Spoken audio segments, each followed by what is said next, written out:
फरमा दे। वाह वाह। अब बिल्कुल बैठ जाएं, जिसे जहां जगह मिले बैठ जाए। मैं तो आपसे ज्यादा नहीं कहने वाला कि आप बैठो, क्योंकि आप खुद जितना मैं आपको बैठने कहूंगा उससे ज्यादा आप समझते हैं कि बैठने में हमारी भलाई है। जितना चुपक कर बैठ जाएंगे उतनी ही ठंड कम लगेगी। लोग कहते हैं ठंड में जलसा करने में यार लोग नहीं आते, लेकिन जो आ जाते हैं फिर वो सुकून से बैठ भी जाते हैं। चुपक कर बैठने में ठंड नहीं लगती जी जी जी। है ना। गर्मी में जरा परेशानी होती है। यो आपका इम्तिहान भी है कि कितने अच्छे से आप बैठ के सुनते हैं।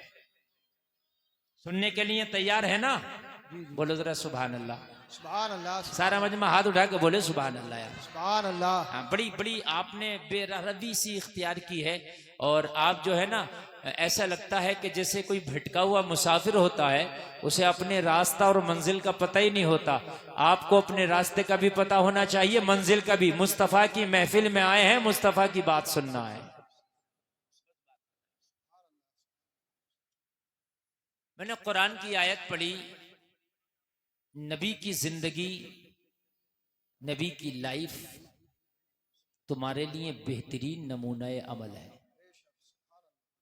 गोया के ज्यादा मत कहो, इन लोगों को आना होगा तो आ जाएंगे। भाई ये देखो, ये भी बिछ गया है। आप लोग यहाँ आगे आना चाहें तो आ सकते हैं, और अगर नहीं आना चाहें तो मैं आपसे जबरदस्ती नहीं करूंगा, वो आपकी मर्जी है। अब मेरी तकरीर शुरू हो रही है, बस आप इसे अब सुन करके कैच करना शुरू कर दें। बिल्कुल अपने दिलो दिमाग में कैच करें इसको। नबी की जिंदगी, गोया के नबी का लाइफ स्टाइल हमारे लिए नमूना है, और बेहतरीन नमूना है। यानी खाली नमूना नहीं का, बेहतरीन नमूना है, उसवाए हसना। अब जलसा में आने वालों, इस पर थोड़ी सी मैं गुफ्तगू करना चाहूंगा, थोड़ी सी रोशनी डालना चाहूंगा। आज हमारी जिंदगियां कठिनाइयों का शिकार क्यों है? आज हमारी जिंदगी में दुश्वारियां क्यों हैं? आज हमारी जिंदगियों में परेशानियां क्यों हैं? तो परेशानी इसलिए, कठिनाइयां इसलिए कि हमारी जिंदगी गुजारने के लिए अल्लाह ने एक किताब दी थी। कहा मैं ये किताब तुम्हें दे रहा हूं, इसे पढ़ते जाना, जिंदगी गुजारते जाना। इसको पढ़ने के बाद जो जिंदगी गुजारी जाएगी वो जिंदगी बहुत आसान होगी। बहुत अच्छे। और वो किताब का नाम आप खूब जानते हो, उसको कुरान कहा जाता है। वो कैसी किताब है?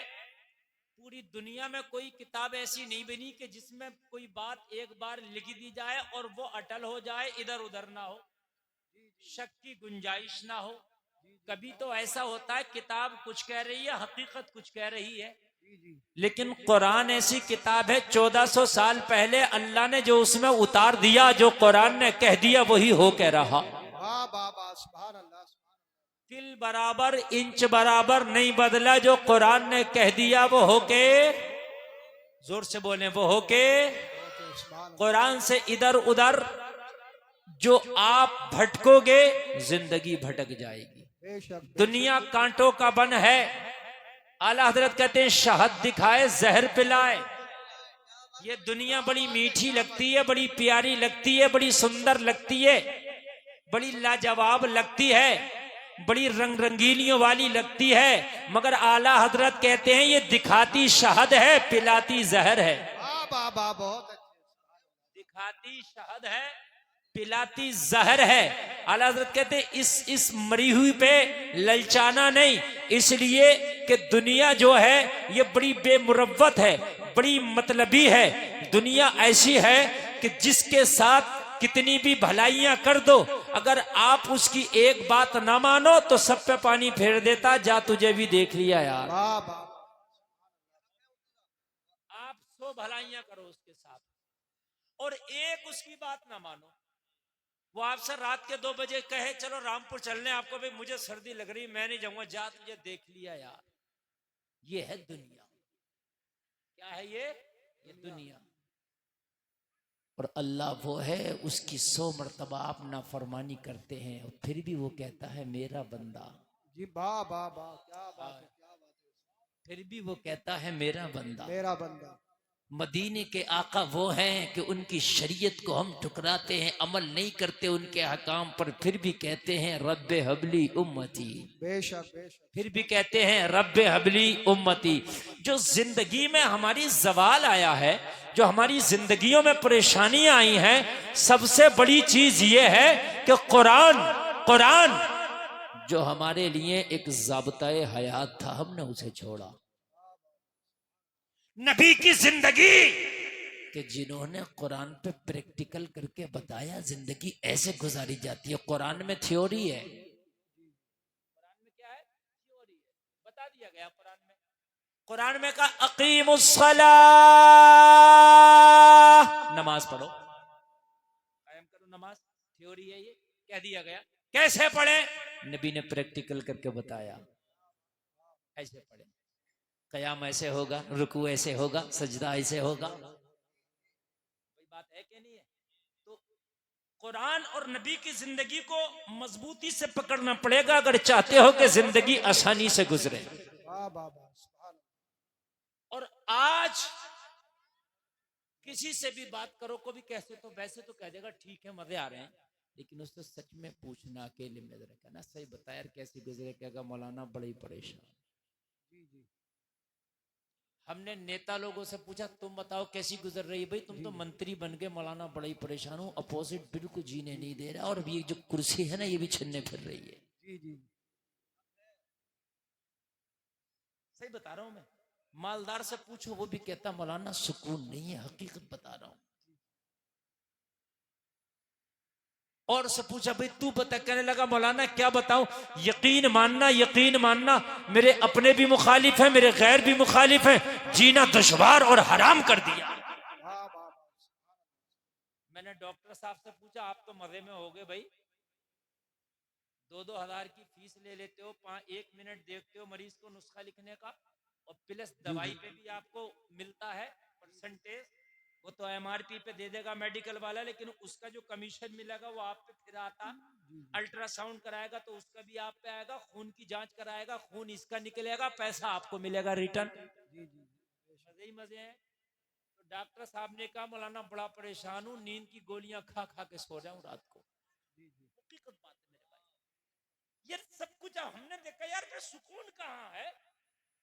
हमने देखा कि जिनके पास कुर्सियां उन्हें सुकून नहीं, जिनके पास जमींदारी उन्हें सुकून नहीं, जिनके पास मालदारी उन्हें सुकून नहीं, जिनके पास पैसा उन्हें सुकून नहीं, जिनके अकाउंट भरे पड़े उन्हें सुकून नहीं, जिन्होंने बड़ी बड़ी डिग्रियां कर ली उन्हें सुकून नहीं, जिनके पास बड़े बड़े पद है उन्हें सुकून नहीं, जिनके बड़े बड़े ओहदे उन्हें सुकून नहीं। तो यार सुकून है किधर?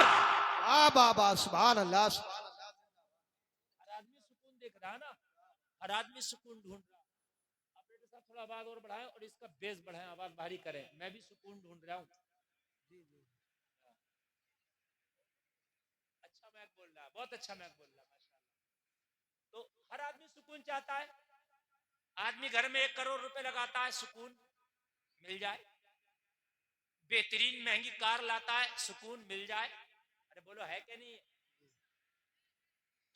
अच्छे कपड़े खरीदता है, सुकून मिल जाए, लेकिन फिर भी नहीं मिल रहा है कहां सुकून? जिससे कहो परेशान, जिससे कहो परेशान, जिससे कहो जितना बड़ा इतना ही परेशानी भी बड़ी। सही बता रहा हूं मैं, जितना बड़ा उतनी परेशानी भी बड़ी। तकरीर शुरू हो गई, आप सुनना, इंशाल्लाह ईमान ताजा हो जाएगा।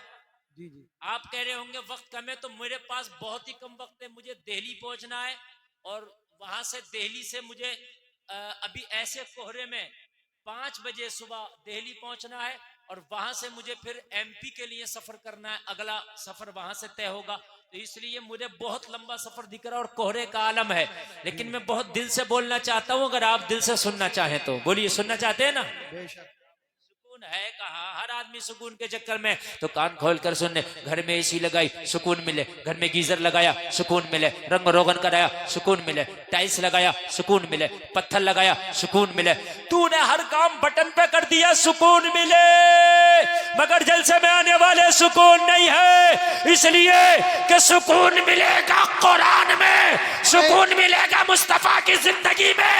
मैंने कुरान से पूछा बता सुकून क्या है, तो कहा अला बिज़िक्रिल्लाहि तत्मइन्नुल कुलूब, दिलों का सुकून अल्लाह के जिक्र में है। नारे तकबीर, नारे रिसालत, मसलके आला हज़रत, इश्क मोहब्बत, इश्क मोहब्बत, प्यार मोहब्बत, प्यार मोहब्बत, बस्ती बस्ती करिया करिया, हज़रत अल्लामा मुफ्ती गुलफाम रया रामपुरी, नारे हैदरी। कुरान कहता है दिलों का सुकून अल्लाह के जिक्र में है। वाह वाह वाह। कुरान ने कहा दिलों का सुकून जलसे में आने वालों अल्लाह के जिक्र में है, तो फिर तुम सुकून कहा? तुम सुकून मुरादाबाद जाके तलाश करते हो, रामपुर जाके तलाश करते हो, स्वार में तलाश करते हो, बीड़ी के मंडल में तलाश करते हो, सिगरेट की डिब्बी में तलाश करते हो, गगन की पुड़िया में तलाश करते हो। सुकून न मंडल में मिलेगा, सुकून न सिगरेट की डिब्बी में मिलेगा, सुकून न गगन की पुड़िया में मिलेगा। सुकून अगर मिलेगा तो अल्लाह के जिक्र में मिलेगा। बाबा जिंदाबाद जिंदाबाद, बहुत अच्छे बहुत अच्छे, क्या बात है, जिंदाबाद। मैंने पूछा नहीं बेटा नारा कम लगाना। जी जी जी, ठीक है ठीक है, काम तो ये भी करता है। तवज्जो करें, सुकून मिलेगा। अब सुने, सुकून अल्लाह के जिक्र में, ये कुरान ने कह दिया। इसके अलावा आप कहीं भी जाइए सुकून नहीं। इसलिए आदमी बेसुकूनी में ज्यादा है, डिप्रेशन में ज्यादा है। अभी एक रिपोर्ट आई है, बड़े बड़े डॉक्टरों ने एक रिपोर्ट दी है कि नौजवान तबका 25% डिप्रेशन में, और इसी वजह से नशे की जो वो तादाद है नशेड़ियों की बढ़ रही है।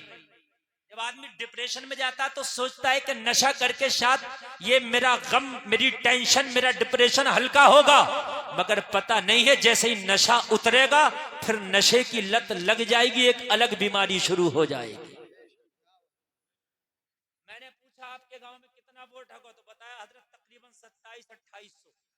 तो आदमी कम 5,000 होगी आबादी कम से कम। जब इतना वोट है तो 100 पर ही होनी चाहिए आबादी, है कि नहीं है? तो आपके यहाँ 3 सुकून के सेंटर खुले हुए हैं। कितने? जोर से बोले यार। 3 सुकून के सेंटर हैं। 5,000 लोगों में कम से कम 3,000 लोग ऐसे होंगे या 2,500 लोग ऐसे होंगे जो उन सुकून के सेंटर में उन्हें जाना चाहिए रोजाना। 3 सेंटर हैं आपके यहाँ। जी जी। चौथा सेंटर तैयारी में है, सुकून वहां मिलेगा। मैंने पूछा आजम नवाज, उस सुकून सेंटर पे तेरे गांव से कितने लोग जाते हैं? कहा हजरात वही जगह एक ऐसी है जहां सबसे कम नजर आते हैं, बाकी हर जगह आपको चौराहे पर, आपको हर जगह मिल जाएंगे। अभी कोई साइकिल का नाच करने वाला आ जाए तो उसके भी भीड़ लगा के खत्म खड़े हो जाएंगे, जबकि साइकिल तुम्हारे दादा से चलती चली आ रही है, मगर फिर साइकिल का नाच देखने जा रहा, साइकिल का तमाशा देखने जा रहा। सुकून मिलेगा? सुकून नहीं मिलेगा। ये सुकून सेंटर अल्लाह का घर, खाना खुदा तेरे गांव की मस्जिद है। अगर सुकून चाहता है तो फजर की नमाज पढ़ने जा, दिन निकलने से पहले सुकून सेंटर में चला जा, अल्लाह से मुलाकात कर ले। जैसे ही नमाज पढ़ेगा दिन बाद में निकलेगा, सुकून पहले हासिल हो जाए। बाबा बाबा जिंदाबाद जिंदाबाद, बहुत अच्छे बहुत अच्छे, जिंदाबाद। दिन बाद में निकलेगा, सुकून पहले हासिल हो जाएगा। पहले और बढ़ाइए जी जी और बढ़ाइए।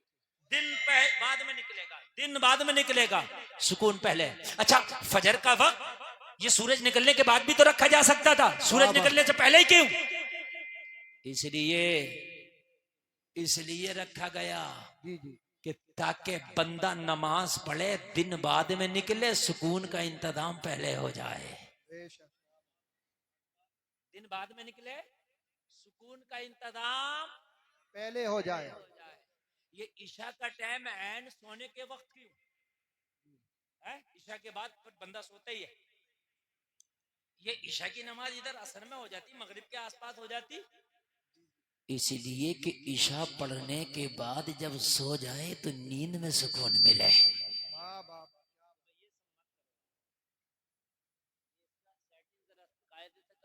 ठोक ठाक के चलाओ। सुकून क्या है? सुकून। लेकिन सुबह फजर में देखना मुश्किल से 4, अरे बड़ी सर्दी है, रजाई को देखेगा कोहरे को, रजाई ऊपर डालेगा, बहुत सर्दी। और तुझे पता है अभी अगर इसका कोई काम हो तो इससे ज्यादा कोहरा हो, मोटरसाइकिल में किक मारेगा और ये नजर आ रहा होगा इधर नैनीताल के जंगलों में। क्यों भाई? अब कोहरा नहीं था? अरे मौलाना तुम्हें पता नहीं है, अगर जरा सा भी लेट हो जाता तो काम हाथ से निकल जाता। तुझे काम आया तो तू इधर स्वार के जंगलों में घूम रहा, तुझे न रात नजर आ रहा न दिन नजर आ रहा, लेकिन नमाज के लिए तुझे कोहरा दिखता है। जबकि हकीकत बात यह है कि मस्जिदें अब इतनी खूबसूरत बना दी गई हैं। मैंने अभी आपकी मस्जिद देखी, नमाज ईशा पढ़ी है, माशाल्लाह नई तकनीक से बनाई गई है कि मस्जिद में जाके इतना दिल लगता है कि इतना तेरे घर में दिल नहीं लगेगा। तेरे घर में चूहे होंगे, तेरे घर में जो है खटमल भी हो सकते हैं, अरे घर में कुछ भी हो सकता है यार।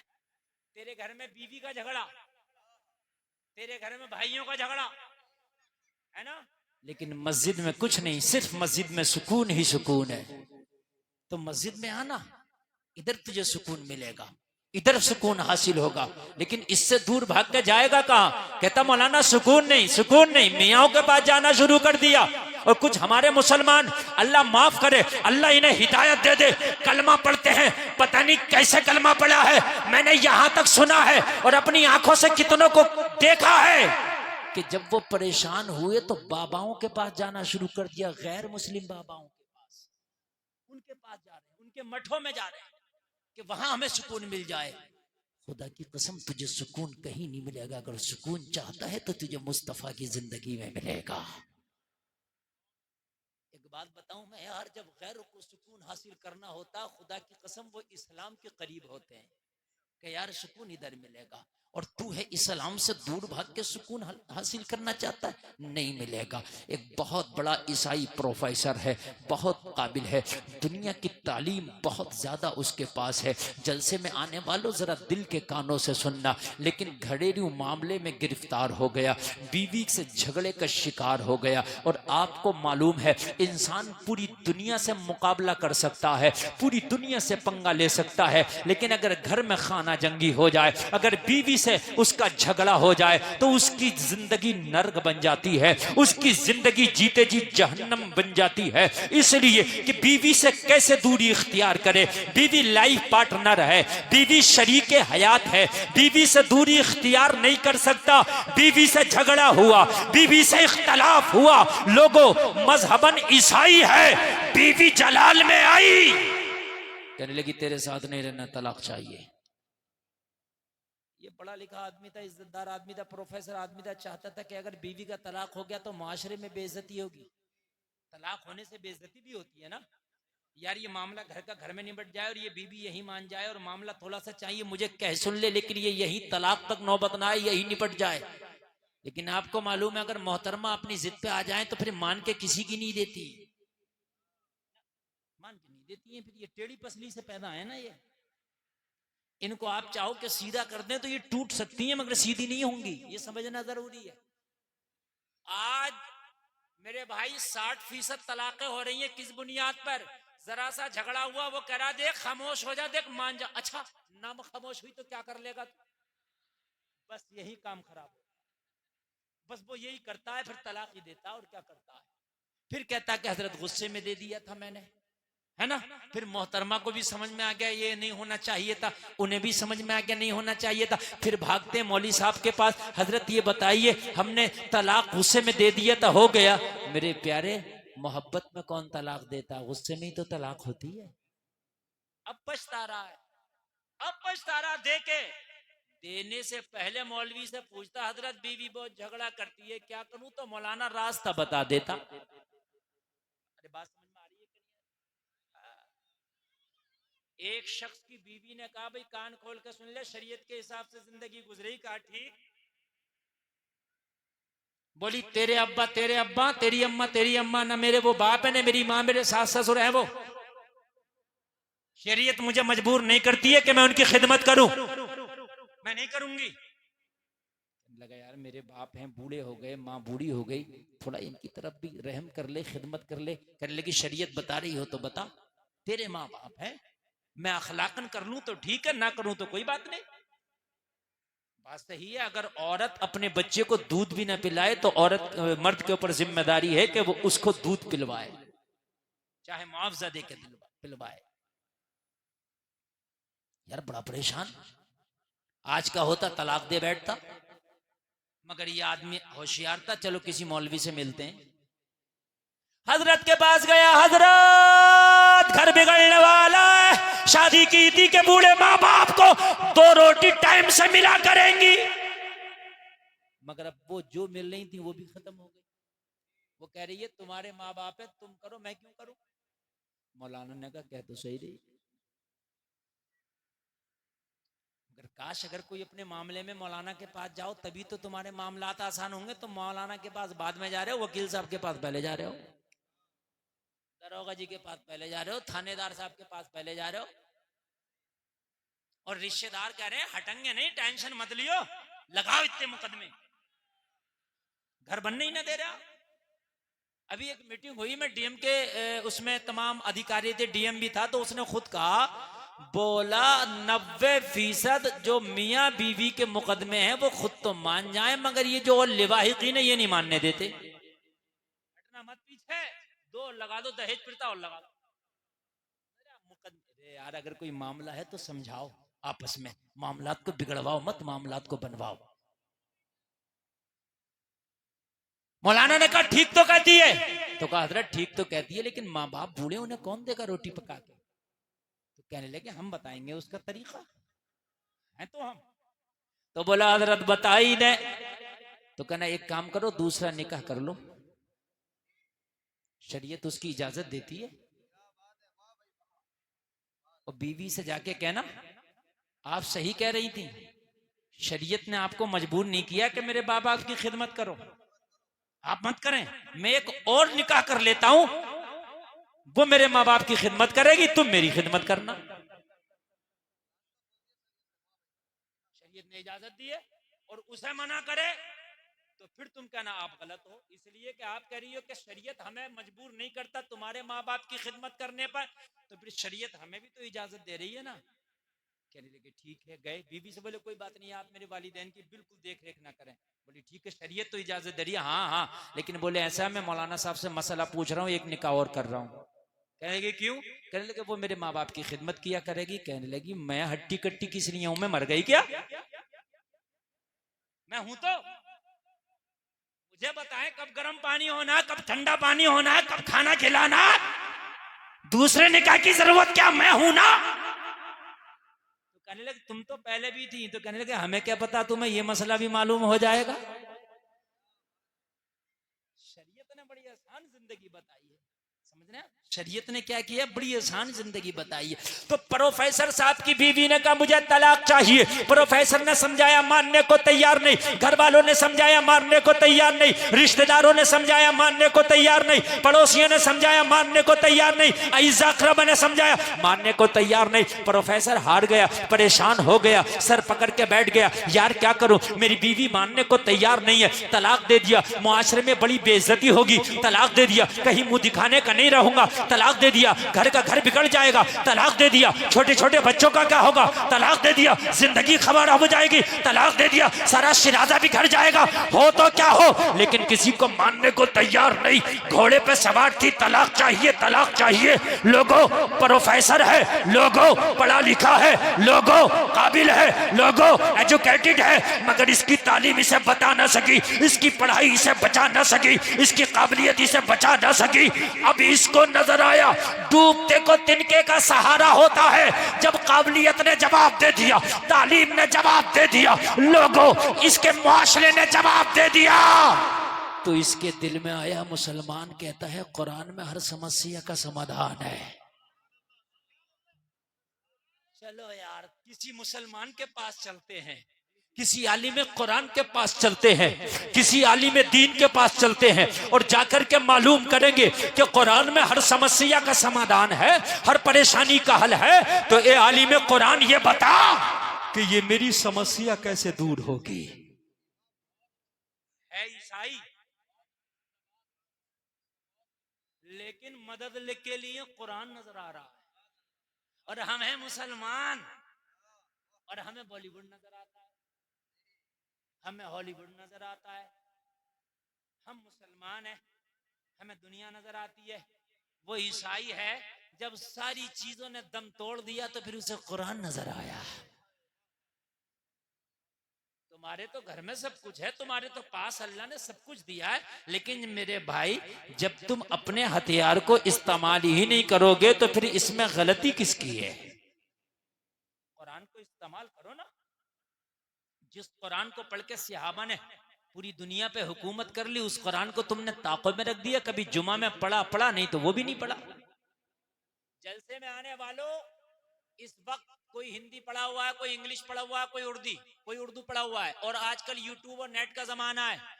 जिंदगी में एक बार तर्जमे वाला कुरान जरूर पढ़ो, ताकि पता चले कि कुरान में है क्या क्या। खाली बगैर तर्जमे का नहीं, बल्कि तर्जमे वाला कुरान पढ़ो। चाहे हिंदी में तर्जमा पढ़ो, चाहे इंग्लिश में उसका ट्रांसलेट पढ़ो। और अगर आपको पढ़ना नहीं आता तो यूट्यूब पे किसी सुन्नी आलिम का तर्जमे वाला कुरान सुनो। आपको पता तो चलना चाहिए कि नबियों का किस किस नबी का किस्सा बयान किया गया, अल्लाह ने कुरान में क्या क्या बयान किया। अच्छा, पूरा कुरान तर्जमे के साथ पढ़ोगे, पूरा कुरान तर्जमे के साथ सुनोगे तो पूरा कुरान याद ना भी रहेगा तो 10% तो बातें याद रहेंगी। 10% ही तेरे लिए काफी है। लेकिन इस पूरे मजमे में शायद कोई एक आध बंदा निकला है, खड़े होकर कह दे हजरत मैंने पूरे तर्जमे के साथ कुरान पढ़ रखा। शायद गालियां तर्जमा तो तर्जमा, हमारी माँ बहनों को तफसीर के साथ गालियां याद होती हैं। और चुगली तो ऐसी ऐसी चुगली लगा लगा के उसमें बुन बुन के कर देगी। चुगली ऐसी चुगली कर देगी कि एक हुई होगी तो उसके अंदर 20 बेहुई लगा देगी। और अगर इससे बात पूछने पे आ जाए कि ये बता तूने जो ये बात कही है, ये बात कहां तक सही है, अगर बात पुछवा दी जाए और जब बिल्कुल झूठ निकले तो क्या हम क्या करें, हमने तो सुनी थी। तो तूने सुनी हुई क्यों आगे बयान कर दी भाई? तूने सुनी हुई क्यों आगे बयान कर दी? ये राइट तुझे किसने दे दिया? इस्लाम से दूर रहोगे, कुरान से दूर रहोगे तो यही तुम्हारी जिंदगियों का शियार बन जाएगा कि लोगों की बुराइयां करते फिरोगे। अगर कुरान का दामन पकड़ोगे तो लोगों की बुराइयां नहीं करोगे, बल्कि लोगों की बुराइयां दूर कराते नजर आओगे। नारे तकबीर, नारे रिसालत, मसलके आला हजरत ख्वाजा का हिंदुस्तान, हिंदुस्तान का सुन्नी मुसलमान उलमाए सुन्नत। कुरान से दूर रहोगे तो सिर्फ लोगों की बुराइयां करते नजर आओगे, इसकी बुराई उसकी बुराई, इसकी चुगली उसकी चुगली। अगर कुरान से करीब रहोगे तो लोगों की बुराइयां छुड़ाते नजर आओगे। बुराइयां छुड़ाओगे लोगों की, और ऐसी छुड़ाओगे कि जैसी गौसे आजम ने छुड़ाया। डाकुओं के पास गए तो वली बना दिया। सुभान अल्लाह। छुड़ाओगे और कुरान से दूर रहोगे तो बुराइयां करोगे। अब तुम्हें अपनाना है कि कौन सी जिंदगी अपनाओगे आप। प्रोफेसर ने मौलाना से कहा हजरत कि बीवी का तलाक रुक सकता कुरान के जरिए। मौलाना ने मुस्कुरा के कहा कुरान तो बड़ी चीज है, तेरी बीवी का तलाक तो मेरे नबी की हदीस रोक देगी। यार जोर से बोलना सुभान अल्लाह। सिर्फ बच्चे ही बोल रहे हैं, बड़े बड़ों ने तो ये सोच लिया कि हमें तो ना बोलने की जरूरत है ना कुछ समझने की। अच्छा, बच्चों को आगे भी बिठा दिया। ये काम बच्चों का नहीं है, ये काम बड़ों का है। मैं बच्चों को कम और आपको ज्यादा आज समझाने लगा हूं। मौलाना ने मुस्कुरा के कहा कुरान तो बड़ी किताब है, मेरे नबी की एक हदीस पे जाके अमल कर ले, तेरी बीवी का तलाक रुक जाएगा। प्रोफेसर ने कहा मौलाना मजाक तो नहीं कर रहे हैं, मेरी बीवी का तलाक मेरे खानदानी ना रोक सके, मेरी बीवी का तलाक मेरे रिश्तेदार ना रोक सके, मेरी बीवी का तलाक मेरे घर वाले ना रोक सके, मेरी बीवी का तलाक मैं ना रोक सका। हम आजिज आ गए, बीवी मानती नहीं। आप कहते हो नबी की हदीस तलाक रोक देगी। कहा हाँ हाँ, मेरे नबी की बात में इतना पावर है, अमल तो करके दिखा, फिर देख कैसा कमाल पैदा होगा।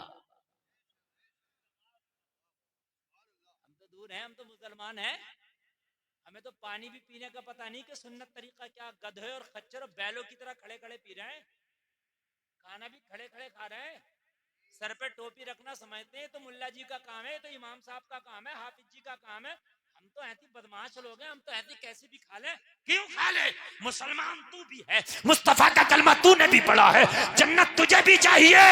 अगर पानी के 2 घूंट भी पीना तो ये देख मेरे नबी का तरीका क्या था पानी पीने का। अगर नबी के तरीके पे तूने पानी पी लिया, सुन्नत की सुन्नत अदा होगी, इबादत की इबादत हो जाएगी। मौलाना ने कहा घर चला जा, तेरी बीवी का तलाक रुक जाएगा। कहने लगा हजरत वो नबी की हदीस तो बताएं। कहा जा, मेरे नबी के सुन्नत तरीके पे बस खाना खा लेना। क्या कर लेना? किस तरीके पर खा लेना खाना? जोर से बोले, सुन्नत तरीके। नबी के सुन्नत तरीके पर अगर तूने खाना खा लिया तो तेरी बीवी का तलाक रुक जाएगा। तो कहने लगा हजरत मुझे बता भी तो दे, मैं प्रोफेसर जरूर हूं, मैंने दुनियावी तालीम जरूर हासिल की है, मगर अभी नबी का सुन्नत तरीका खाने वाला मुझे याद नहीं है। तो मौलाना ने कहा सुन, घर जाना और घर जाने के बाद में तू खाना तन्हा ना खाना, अपनी बीवी को साथ में लेके खाना खाना, इसलिए कि मिल के खाना खाना मेरे नबी की सुन्नत है। पहले लोग मिल के खाने खाते थे, आपस में मोहब्बतें होती थी। पहले लोग एक बड़ा तबाक होता था, उसके अंदर मिल के 5-4 लोग खाना खाते थे, मोहब्बतें होती थी। अब तो अलग अलग चल रहा, अब तो डिस्पोजल चल रहा, खाओ फेंक दो। मोहब्बतें भी ऐसी चल रही हैं, मिलो बात खत्म। पहले होती थी मोहब्बतें, अब नहीं है, सब खत्म हो गई है। कहा मिल के खाना खाना, बगैर बीवी के खाना नहीं खाना। पता चला अपने घर में हो तो मिल के खाना खाओ, बीवी है तो बीवी के साथ खाओ, माँ है तो माँ के साथ खाओ, बाप है तो बाप के साथ खाओ, बहन है तो बहन के साथ खाओ, भाई है तो भाई के साथ खाओ, औलाद है तो औलाद के साथ खाओ। मगर ये मुआशरा उल्टा है। हम दुनिया के साथ खाएं कोई बात नहीं, अगर कोई बीवी के साथ खाने लगे तो कहते जा भी मियाँ ये जोरू का गुलाम हो गया। अरे मियाँ किसी गैर के साथ थोड़ी खा रहा, अपनी बीवी के साथ खा रहा। अम्मी आयशा फरमाती हैं कि मैं जिस कटोरे से पानी पीती थी, मुस्तफा उसी कटोरे से पानी पीते थे। अम्मी आयशा फरमाती हैं कि मैं जिस जगह से कटोरे से मुंह लगा के पानी पीती, मेरे नबी उसी जगह से मुंह लगा के पानी पिया करते। अगर आज पी ले, चूंकि उल्टा है निजाम है ना, उल्टा है। भाभी से मजाक कर रहा तो कोई कुछ नहीं कहेगा, सबकी आंखें फूट गई। कहो भाई ये क्या हो रहा है, ये क्यों इस औरत से मजाक कर रहा, तो पता क्या कहते हैं, अरे मजाना यार हट जाओ, ये देवर भाभी है। तो जब पता नहीं है कि देवर भाभी की मजाक हराम है, जो जायज काम है उस पर उंगलियां उठ रही हैं।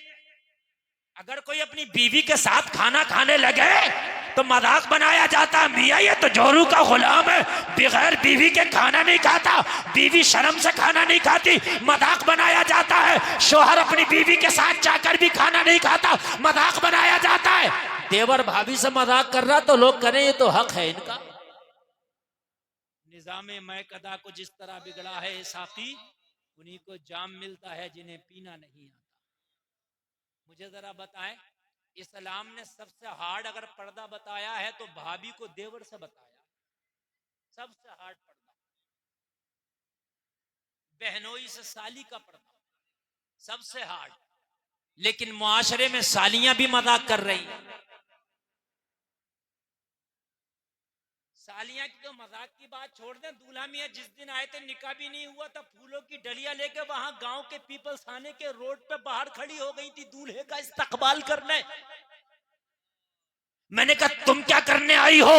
कहा दूल्हे का इस्तकबाल करने आई है, पूरे मोहल्ले की लड़कियां आई हैं, हम तो डूबे हैं सनम, तुम्हें भी ले डूबेंगे, खुद तो डूब ही रही हैं। पूरे मोहल्ले की लड़कियों को जाके वहां खड़ा कर दिया।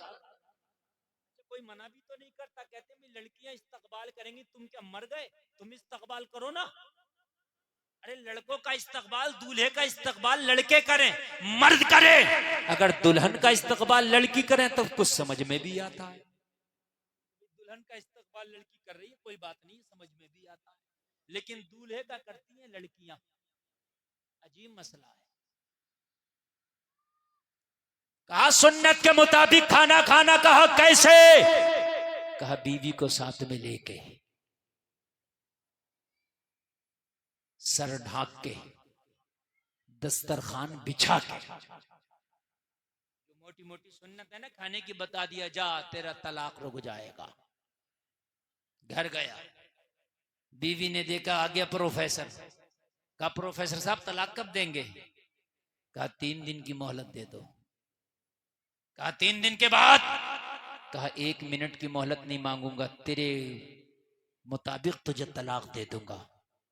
कहा जहां तेरे साथ इतने साल गुजारे हैं तो 3 दिन तो कांटों पे भी गुजार लूंगी, कोई बात नहीं, लेकिन 3 दिन के बाद कोई हीला बहाना नहीं चलेगा। हाय हाय, इसे क्या पता है आज मुस्तफ़ा की शरीयत पे ये भरोसा कर बैठा है। यार आज एक ईसाई को कितना यकीन था मुस्तफ़ा की एक सुन्नत पर, और सुन्नत भी क्या, सिर्फ खाने की सुन्नत। जो कोई ऐसा नहीं है आप में मर्द औरतों में जो कोई भी खाना ना खाता हो।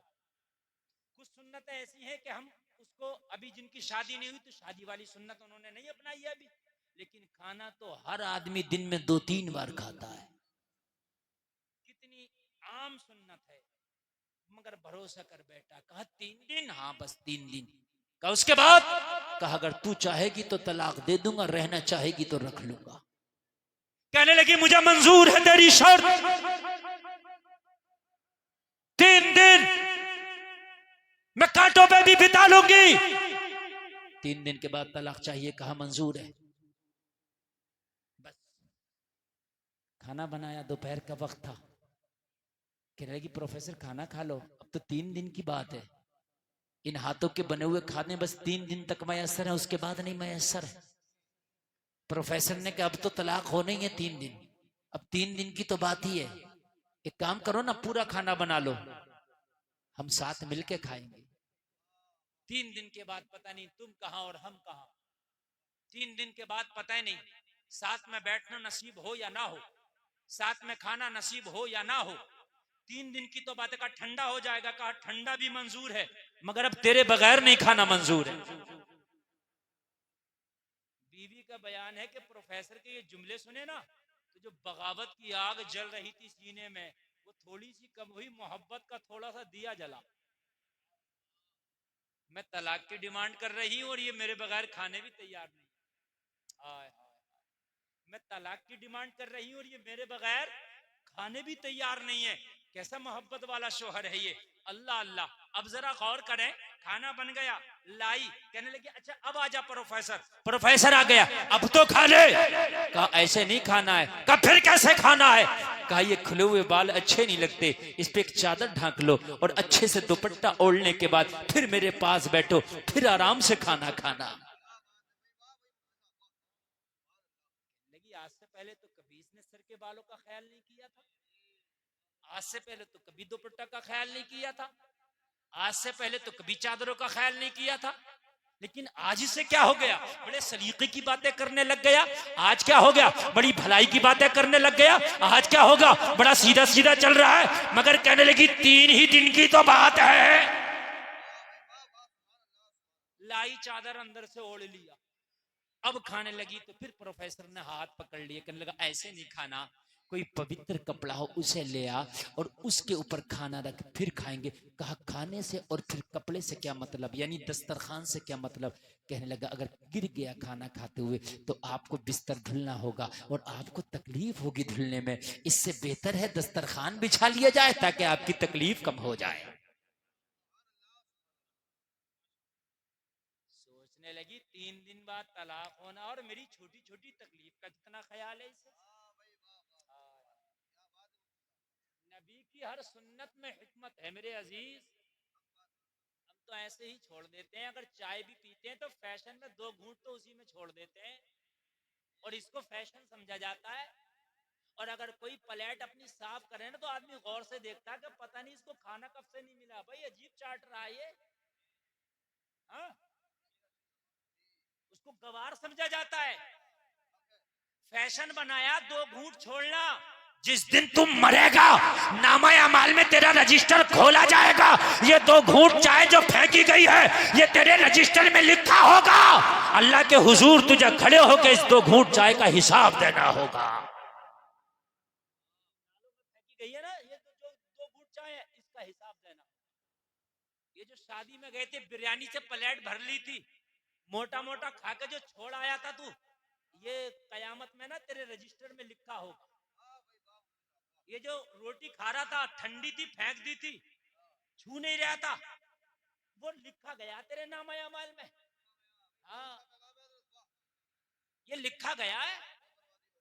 आज अगर बारात 400 लोगों की आ रही है तो खाना 600 का बनाया जा रहा, पता 200 का तो बर्बाद करके जाना इन 400 को। समझ रहे हैं आप? चूंकि अगर चाट के खाएगा साफ करके खाएगा तो इंसल्ट होगी। तुझे पता नहीं तेरे नबी मोहम्मद रसूलुल्लाह जब खाना खाया करते तो उंगलियों को इतना चाटा करते मुंह में लेके कि उंगलियां सुर्ख हो जाती। नबी की सुन्नत। और एक बात और बता दूं मैं आपको, एक बात और बताऊं मैं आपको, मेरी बात जरा मोहब्बत से सुनते रहे। पूरी दुनिया का कोई ऐसा चूरन नहीं बना, पूरी दुनिया का कोई ऐसा टैबलेट नहीं बना जो खाने को इतना तेज हजम करे जितना तेज ये मुंह का लुआब हजम करता है। नहीं बना। खाना जितना चबा के खाओगे इतना ही जल्दी हजम होगा। खाना जितना चबा चबा के धीरे धीरे खाओगे इतना ही तेरे पेट के लिए फायदेमंद होगा। इसलिए कि चबा के खाने में लुआब भी जाएगा और जब लुआब ज्यादा जाएगा तो खाना जल्दी हजम होगा। बात आ रही है? गन्ना है और एक गन्ने का रस है। गन्ना हाजिम है और गन्ने का रस भी लो काबिज है। मियाँ चीज एक है लेकिन असर 2 क्यों? हमारे जो बूढ़े लोग हैं ये बता देंगे मगर मैं बता दूं आपको। यानी गन्ने का रस पियो तो काबिज और गन्ना अगर खाओ तो हाजिम। तो रस हम ऐसे ही पी लेते हैं वो भारी हो जाएगा, लेकिन जब गन्ना खाएंगे तो एक एक कोई को चूस चूस के खाएंगे तो रस के साथ में मुंह का लुआब भी जाता है। जैसे लुआब जाएगा तो वो हाजिम हो जाएगा। समझ रहे हैं? वो हाजिम हो जाएगा। ये जो खाने खाए जा रहे हैं और खाने जो हम खा रहे हैं आज अंग्रेजों के तरीके पर, यही तो वजह है, यही तो वजह है कि पेट वक्त से पहले निकल गए। यही तो वजह है, पहले पूरे गांव में किसी 1-2 का पेट निकला हुआ होता था, आज हर घर में 2-4 के निकले हुए हैं। नबी की सुन्नतों को छोड़ो, ऐसी परेशानी होगी। अगर सुन्नत के मुताबिक खाना खाओगे, मेरा दामन पकड़ लेना, कसम खा के कहता हूं किसी को भी पेट की शिकायत नहीं होगी, निकलेगा ही नहीं, वजन कम करने की जरूरत ही नहीं पड़ेगी। नबी फरमाते हैं कि खाना खाओ, जब थोड़े से भूखे रह जाओ तो हाथ खींच लो। और मियाँ है अगर बढ़िया कौरमा हत्ता आ जाए तो हाथ खींचता, डोंगे खींचता नहीं है। क्या मशवरा होगा? जब तकरीर होती है ना तो अकबर, बहुत कर रहा गुजरता। अल्लाह अकबर, या रसूल अल्लाह, जिंदाबाद। अगर सही कौरमा हाथ लग जाए तो हाथ नहीं खींचता है, डोंगे खींचता है। हाँ मेरे अजीजों, ज्यादा खाना कमाल नहीं है, कम खा के हाथ खींच लेना ये कमाल है। ये रात को नींद भी सुकून से आएगी, वजन भी नहीं बढ़ेगा। अब खा उल्टा सीधा रहा है, फिर वजन कम करने की दवाई खाना कि वजन कम हो जाए। सुन्नत को छोड़ोगे तो ऐसी परेशानी होगी। ये सुन्नत है।